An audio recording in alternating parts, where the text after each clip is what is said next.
Greetings, epic adventure seekers. Welcome. I'm Allie Bierman, your guide to demystifying your world. And we're here today with a special edition of Let's Get Metaphysical show.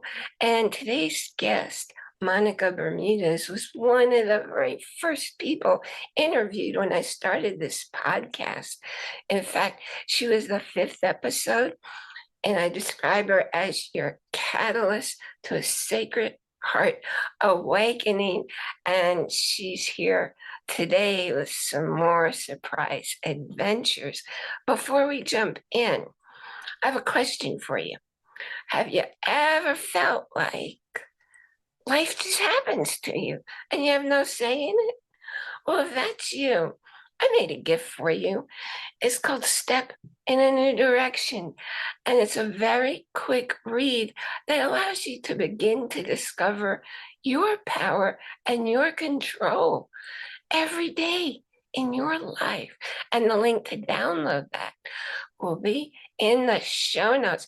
And I am so excited to welcome my dear friend and my absolutely brilliant, different energy type person. Welcome again to our show, Monica. Thank you so much for having me here, Ali. I'm just so excited to be back on your show and so honored. And so just thank you for this space and for everything that you just shared. And I'm always excited to connect with you. Thank you. I feel the same. Your energy is like, whoa, whoa, whoa, whoa. That's a nice way to describe it. Yeah, it feels like that sometimes, doesn't it? Yeah, it's like a bubbly, like. That's a perfect description of how I experience your energy. And even if it's not in a live video, it still comes across. Yeah, it's one of the many things I love about you, and your work is so important and it's so well done. So I wondered if you'd please share 3 facts about you that you think our listeners would be interested in knowing or have no idea about. Yeah, so a quantum activator. I'm a reawakened Lemurian high priestess, and I channel light language. So top 3. And those are top 3 things that I don't know anybody else who describes themselves as any of those. Would you mind explaining what they are for those of us who may not have the clarity? Is that easy to do? Oh yeah, we can go ahead and do that. So when I say quantum activator, I'm talking going at the DNA level and activating certain aspects that have been dormant. And when I speak of quantum, I mean things are moving at an accelerated level. And so it will also shift a lot of layers that are associated to karmic or ancestral patterns that no longer belong there, that have been sabotaging or blocking from, being in your highest potential. And the reawakened Lemurian high priestess, I am, high priestess from Lemuria. So Lemuria was actually the continent is called Mu, and this continent existed for hundreds of thousands of years ago on the planet Earth, and it was mainly on the Pacific Ocean side. So you can look at, the California side. There used to be this other big continent there. Some of the remnants of it are in Hawaii Islands, and some other islands are in the Pacific area. And so these are considered to be part of the ancient civilizations. And then, of course, you have, Atlantis that was also part of an ancient civilization that was on the Atlantic Ocean, on the East Coast side. So that's, really something that I felt that I really was very connected to Mu since I was little, actually. And it's not until years much later that I had the reawakening of my high priestess side, through somebody who was channeling the Lemurian priestess circle of 13, Sanra. And so that, came out, and it has been unfolding more so. So my Lemurian high priestess name is Moshana Hale. That is the name that I have, been carrying, and it has energy in it too. So yeah, so it brings up more the memories of my time in Mu. I'm sorry, were you going to say something? No, it's just names are really, really, really important. Yes, yes, they are. And even the names that we have now, we have the names for a reason. And we also have names for our soul, and also that's activating in a way too. Um, so yeah, so that's, the second one. The third one that I channel, the light language. So I hope these are making sense. It's not like going all over the place. I know it's a lot to take in, especially if it's new and you're hearing this for the first time and never heard of a continent called Mu or an ancient civilization like this. But the thing is that there have been so many ancient civilizations that have existed on this planet Earth, and most of them lost into history. And so, anyways, it's all inside of us. We carry the memory in our soul DNA, in our soul aspect and essence of us. And so that brings me to the last one, which is the channeling of the light language. And so, for those who haven't heard of light language, really what it is, it's unique sounds and vibrations that are channeled, that come out, uh, through me. And the one specific one that I've been really channeling has to do with the dragon energy, which is the story that we're going to jump into here. This fun chat that we're going to have about it and how that all evolved inside of me, with the light language and all that. So, I'm just super excited to learn about that because I'm not much into science fiction, but I read Nora Roberts wrote a trilogy, and she's best known for her romance novels. But she decided to go into the science fiction, and she has every kind of non-human. She has humans in there too, but she's got dragons and elves and fairies and you name it.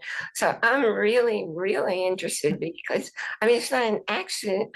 I keep coming across dragons and all the stuff that I'm looking at. And yeah. so yeah, please share that with us. Yeah, I would love to share that. Before jumping in, though, I just want to make sure that, for the listeners who may be hearing about dragons for the first time, or they may have been conditioned a certain way, because I've noticed that a lot of Hollywood movies have been putting a bad rap on the dragons. So, like in everything, there's all kinds, right? But the dragons that I work with are very um, loving. They're very playful, they're very joyful, and they're very magical and super wise and intelligent. So they do share a lot of guidance and information, with me. And of course, they can also in your life if you allow them to come, in your life. And so the dragons they existed at one point, like during the ancient civilizations like Mu and Atlantis, before everything got separated and it went into this big, dark side of separation. And so a lot of the dragons left the earth because of that, because they've always been very loving dragons, and at some point they were being abused, because when that whole separation happened, they started to get abused. And so they wanted to stick around, to really help humanity, and some of them may have stayed, but they are in different dimensions, existing. And so now with the new energies that we're in for this new earth, they are coming back. And so the kingdom, of the dragons, and they are connecting with us, for those who are really calling them, who resonate with them, who want to like play with them in this loving and magical way, and they are very powerful, they can really shift layers of any karmic or ancestral, permanently, if we just allow it and we're willing to work with them in that way. So I wanted to just say that because I know that there may be some listeners who may be hearing about dragons for the first time, and they may only be familiar with them from whatever bad information they had gotten from like Hollywood movies or any type of like, you know. bad image on them or something. But I'm just listening to you, and I've studied with so many people, and this one person said all the creatures that you see in the Hollywood movies, they're not taking that out of the uh, air, that they're probably channeling them in. It's like the person, Yes. Gene Roddenberry. I'm not a Star Trek person, so I might have his name wrong. Who wrote all of that? Look how much of it came to be. So is Mm-hmm. it really science fiction? Yeah. Like I have a friend who is a brilliant writer, and he wrote stuff that was like what happened with the COVID world, only he wrote this years ago, and how the world shut down. It's like, I think they're just tuning in, like you're describing. Mm-hmm.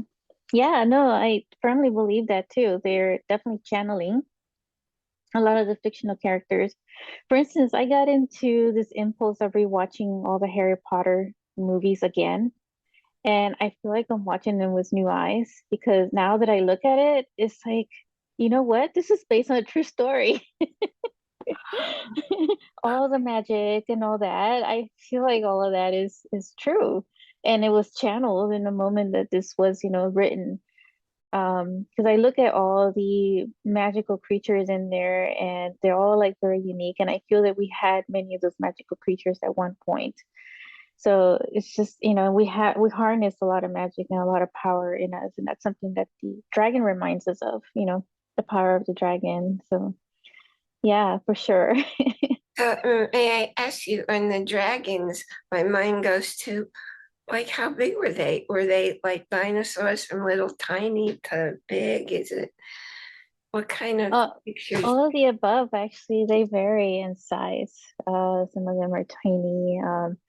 And you have all sorts of like dragons that are focused energetic in certain areas. Like some may be focused on, be the water dragons, and then you have the air dragons, and you have the fire dragons, and you have the earth dragons.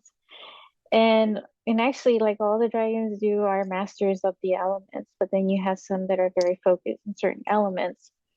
And then you have some of the solar dragons. You have, some that are in the galactic and the other dimensions and so forth. I mean, you can go on. There's like an infinite number of types of dragons that exist. Wow. I'm thinking about the, like the Egyptian hieroglyphics, and Mhm. like the they were humans with bird heads, and they may have just been aliens that came from another planet, and that's actually what they looked like in all the different animals and Yes. creatures that Yes. you see in all of that Oh, yes. uniform and all of that. Yeah, I mean, those all of that is based on true story, and the way I see them is they're really our star family. So, maybe some listeners out there who may feel like they may resonate as being a star seed, so like you're here placed on this earth, but you really feel like you belong from the stars and you belong from other planets and other worlds, but you're here to experience this human life in this human suit.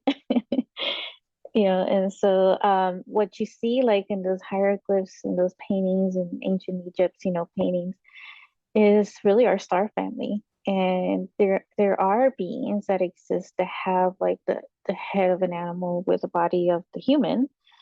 Um, and for instance, like the lion people, they do exist in the planet of Sirius. And I've seen them, I projected to them, and so they do exist. So all of that is true. It's I'm laughing because even before I ever heard of any of this, and I don't think I've ever shared this with anybody, but I always felt like I came from Venus, and there are a lot of people who feel like they came from Venus. And when Really? I do So cool. qigong, and one of them is I'm going traveling out in the cosmos, and I just notice all the planets that I go by, and then I leave our solar system, and I think that's probably memory, because we're Mm-hmm. a spirit that's eternal, and we just Mm-hmm. go from one lifetime to the next. Mm-hmm. So seeing, or maybe we were these different forms Yeah, of, no, those are definitely memories. I would pay attention to that. And also the feeling of something is also a memory.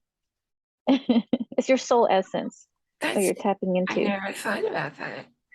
Mm, So I very long ago felt like I lived in Atlantis. I saw a lot of yeah. different scenes of lives here. And then somebody said to me that I lived in Lemuria. And you were talking about being there. So then I met a friend and she was describing this scene. And I said, I seen that exact same scene and it was in Atlantis. So I Mhm. don't know the timing in the civilizations of it.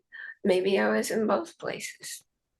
I Yeah, don't. you could have been. You could have been. I mean, there's a reason why we're connected, and I do feel your Atlantis, energy. And it's interesting, so I could feel the Lemurian or Atlantean people and like kind of read, the energy from that. And I feel like for me, like I've been weaving a lot of both the Atlantis and the Lemurian energy because at some point during the timelines, there was a collapse of the two, the downfall. Uh, And so there's been a lot of the trauma that's been buried, on both sides, And so there's some form of like healing now from the collective that wants to, come through for all of us to really set aside, whatever happened and bring in more of this forgiveness energy. So living out here in the East Coast for me has been like weaving both energies because I feel like I was very Lemurian, but I was also like some kind of diplomat where I traveled from there to Atlantis and made, many like Atlanteans friends. And so, it's just we're all one. We're all part of the same family, so soul family is what I feel. And so that's why the work that we do within us individually also impacts all of us collectively. So yeah, so it's just like feel like this, I wanted to share that because I feel some of the listeners will resonate with this. so this is such perfect timing. I'm a fan of Gary Zukav's writings, and I don't remember how old, like I don't know, it was 15 or 20 years ago. He wrote The Dancing Woolly Masters was the first book that he wrote, and he's probably written 10 or more books since then, and they're all spiritual. And right now I'm listening to one of his books about, he's talking about the friends who live in the five dimensions. And like if a friend is upset, you're trying to make everything nice. And then he talks about spiritual friends is a multi dimensional person. And a spiritual friend, Mm, I'm getting a real strong message. I think we're spiritual friends. we Um, are.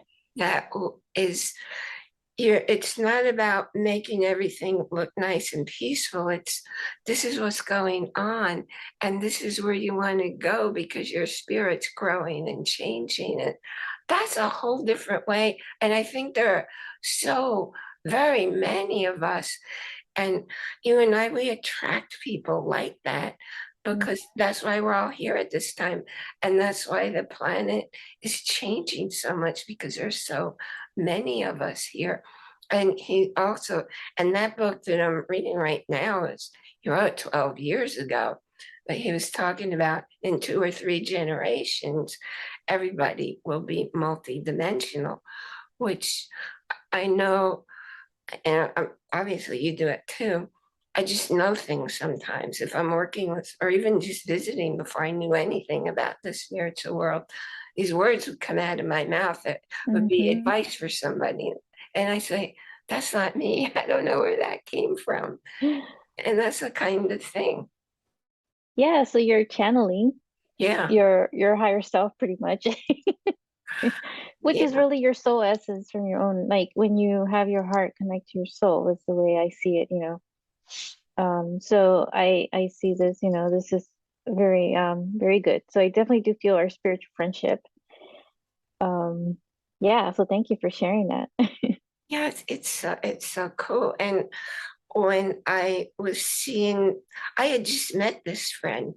And she said, as soon as I looked into your eyes, I knew you. And I knew you from Atlantis. And Hmm. she was describing the scene. I saw all those colors, everything that she was Yeah. describing, I'd seen. Yeah, I do feel that we met in Atlantis, you and I. And that's what I was feeling of my many visits to from Lemuria to Atlantis. But there are like similarities between like how Atlantis was built, and somewhat of the image of like Lemuria. Um, so I have to find something to read about Lemuria because if that person hadn't said that to me, I didn't know anything about it. And I know because I saw three different aspects of my life in Atlantis that I was a statesman and I was really, really, really tall. yes. And Yeah, they were both very tall.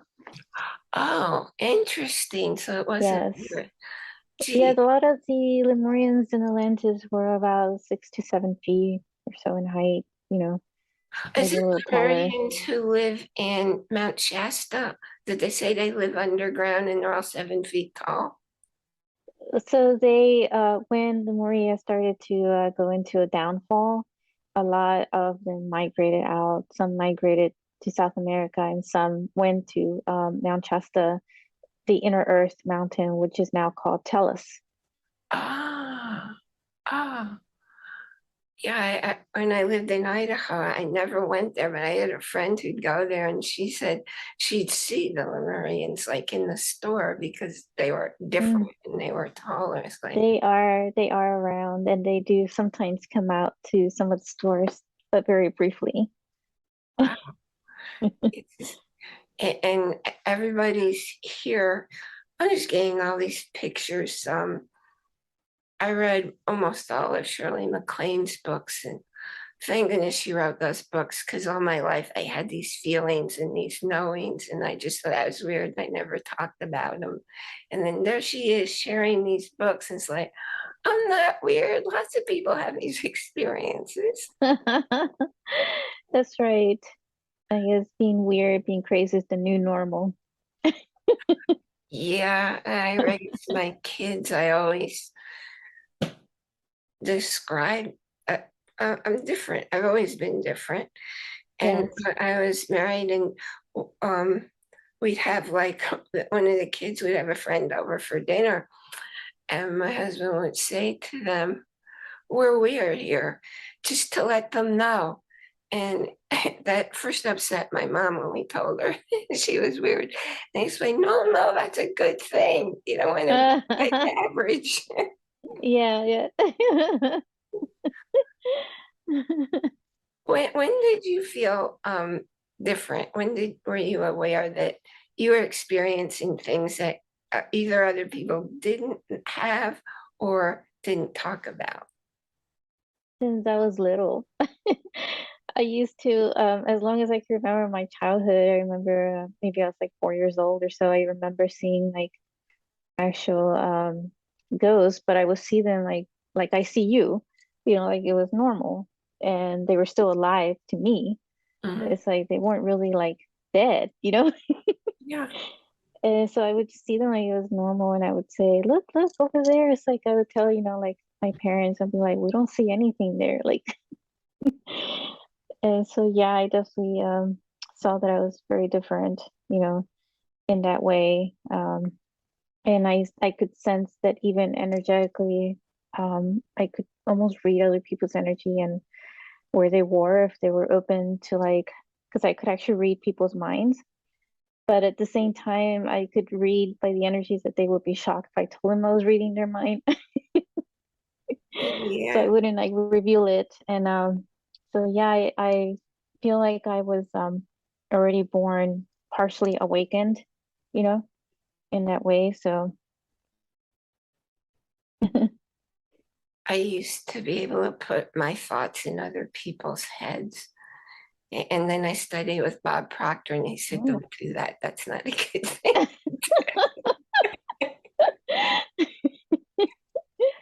Wow, that's some power.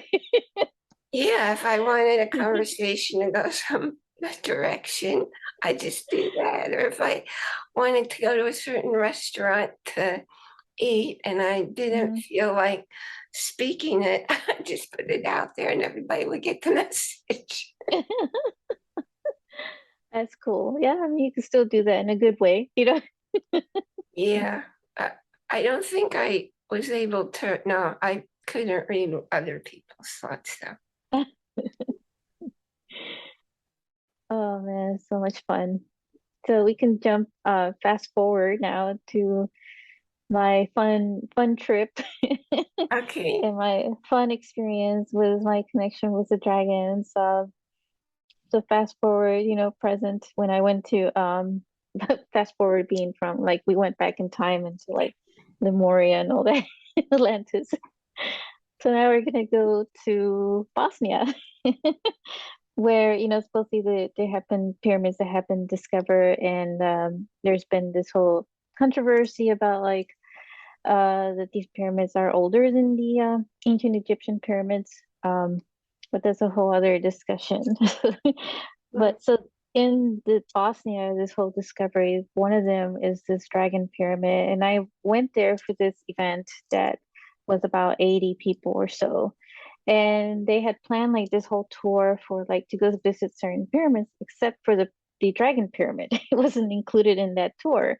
Wow. And so a small group of us, one lady decided that she wanted to form a mini group for that one group's who wanted to go see the Dragon Pyramid, who felt called to it. And I said, "Oh yeah, I want to go check out the Dragon Pyramid. Put me on the list." And so anyway, so it ended up being like when I looked at her list, and this was funny because I was looking at her list and I saw on her list that she had my name 3 times on there. And it's interesting because the number 3 is about creation and manifestation, all this. And I said to her, I remember when I was sitting in that room of introduction of 80 people, I don't remember seeing 2 other Monikas there. Oh, really? Yeah, so I said, are there other 2 Monikas that signed up too? And she's like, no, all of these are you. She didn't even notice that she had written me 3 times. Wow.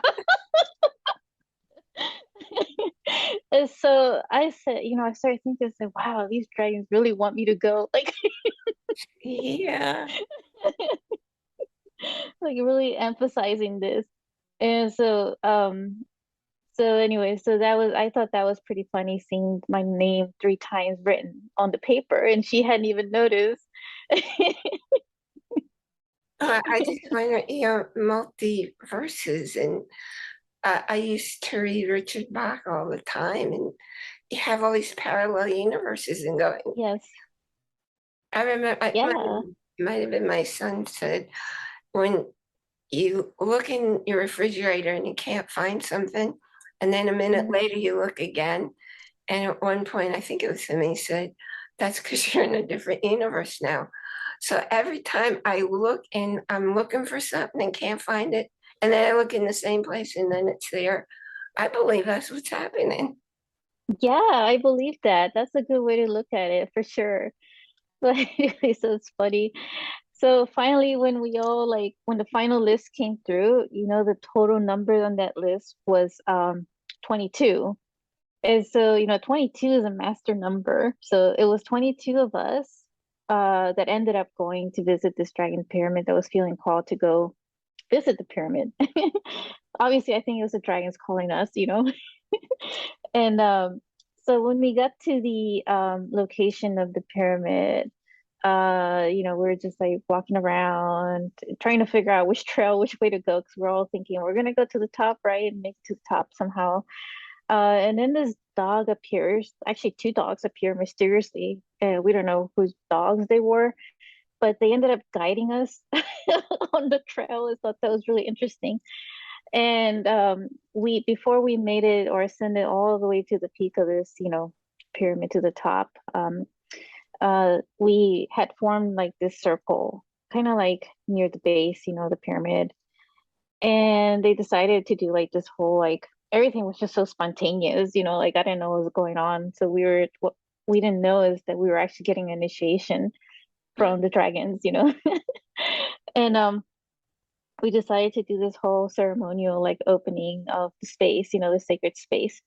And during that time, I had already been channeling some light language, but I didn't know what kind of light language I was channeling.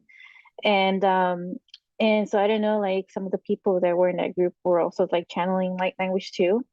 And so they all say, why don't we all just speak, our light language? And at the time, I was so much in my own doubts. I didn't want to like say it in public, Oh, So a lot of it I said to myself in private.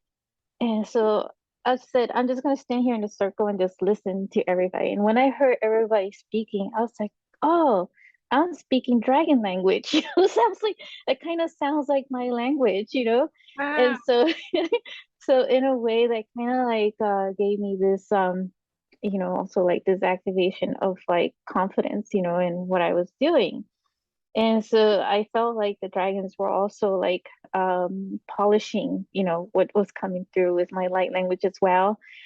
And so like after, we had like finished our ceremonial circle and created our sacred space, we all continued. And meanwhile, the dogs were still there on the side, they were waiting for us.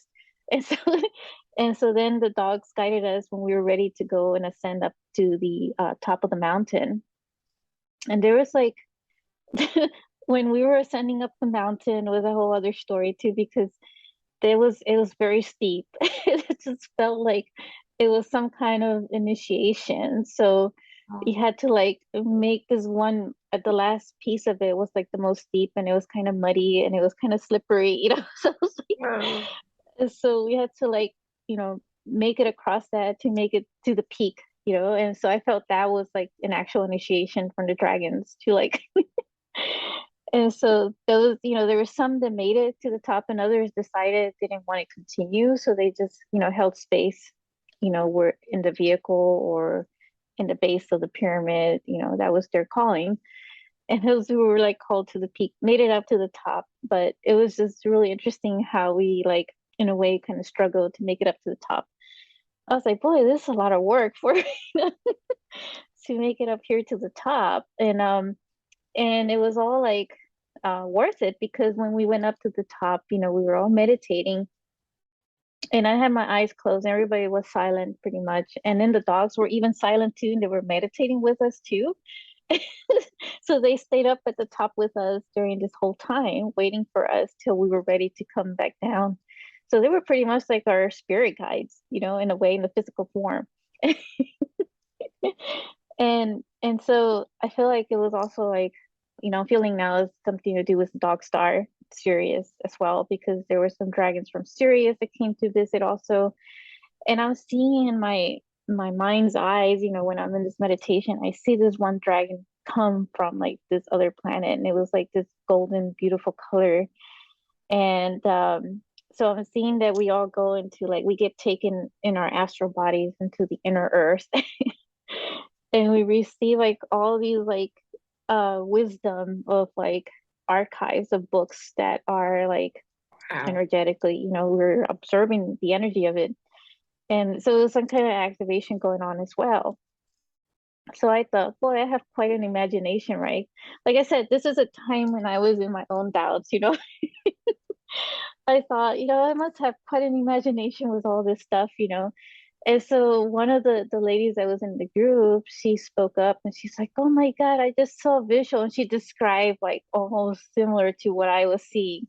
I Right. was like, "Oh, okay, that wasn't my just my imagination." So it was just really like funny how in that moment I felt that, very deep connection with the dragons. And it's much later, until maybe like a year or year and a half, when the dragons told me that I was speaking an aspect of the dragon's light language, and that it was being polished. So ever since then, they've been very much, connected with me as part of my spirit guides. And so, yeah, I do receive a lot of messages and downloads from them and wisdom. And they are just fun to be around with. And they're also very powerful at the same time. And so, but yeah, that was like, that experience was, amazing. And then once we were all done with the whole like meditation at the top, as we were going down, we just like me and this other friend of mine got into this burst of joy and got into this really playful, childlike, and we just like ran down the pyramid, like this muddy mountain. I don't even know how we were still like standing, but we were being like super adventurous. Like like one of the guys who was with us is like, "Oh my God, these girls are gonna kill me!" Like I was like, we're just like now getting into the final, stages of this initiation. And so, anyway, so I thought that was pretty adventurous and exciting and very activating and initiating. Well, I figure who we are is conscious awareness, and we're happy. That's our natural state. So if we're not, like the joy that you were talking about, that's how we're supposed to live our lives. And if we're not, we have the blocks up so that we don't get to. But it's not because the universe put them there, it's because we put them there. Yes, that's right. And That's it right. wasn't an accident that there were 22 of you and you were all supposed to be there together. Yes. Yeah, and that's the part that was so amazing is the numbers, here that were showing up. The number three, for me, and then number 22. Yeah. It's interesting that different numbers in the different spiritual realms, like in the Chinese medicine in the Qigong, the numbers are 3 and 9 and 18 and 36. And then in the Kabbalah, the numbers are like 10. And then someplace else, I read so many things, I'm saying, no, just keep them straight, but the number 11 is what's important in it. I think it's because we're all from different worlds. Yeah, I think they're all important. They all have their own language to them, with the whole numerology, as you may call it. So,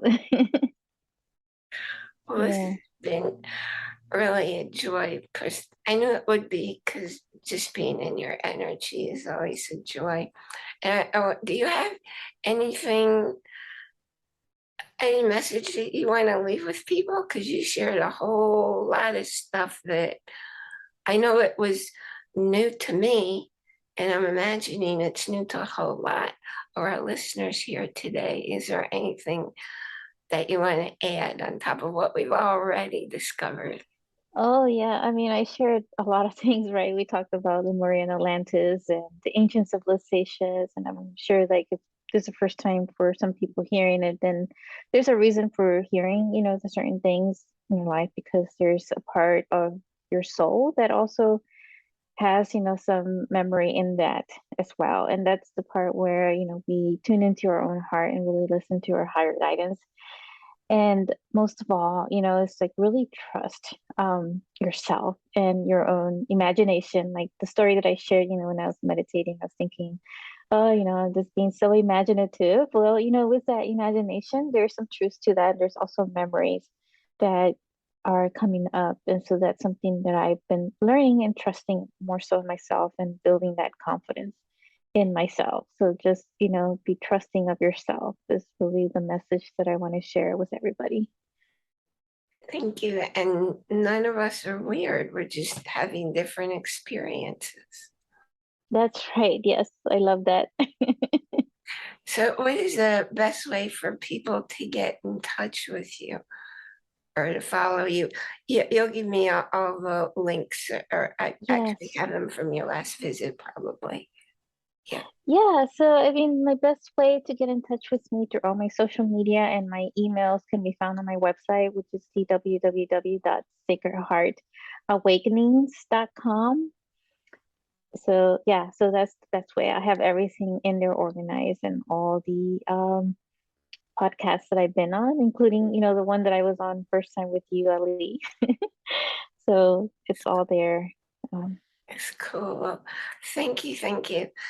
Thank you for just brightening the world and lightening us all with, I don't like to use the word education, growth, growth in new areas, new discoveries.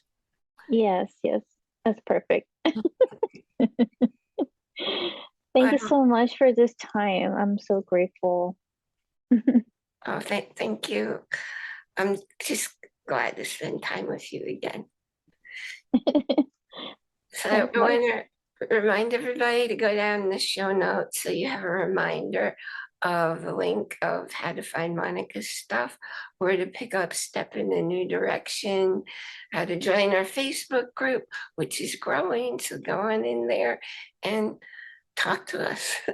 And Mm. also the website where you can listen to or watch any episode. Thank you all for joining us here today. Thank you, Monica, for sharing who you are and what you know and making the world a better place for all of us. Thank you so much for your sacred space here to share with the world and having this platform. Thank you. And I want to remind everybody to enjoy. That's capital IN, capital JOY, every moment, because nothing happens out there. Everything happens within. And I'll see you here next time.